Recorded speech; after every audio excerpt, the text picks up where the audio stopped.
সম্মানিত প্রিয় দেশবাসী, সবাইকে জানাই আসসালামু আলাইকুম।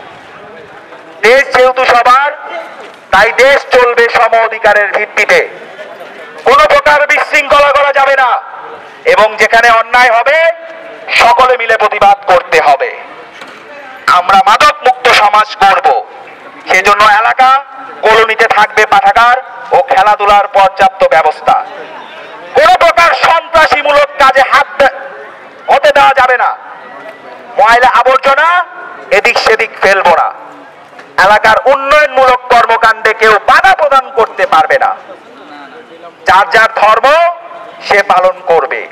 এখানে সম্প্রীতি বিনষ্ট হয় এমন কাজ কাউকে করতে দেওয়া যাবে না। আমাদের দেশ আমাদের অধিকার, তাই দেশ চলবে সম অধিকারের ভিত্তিতে।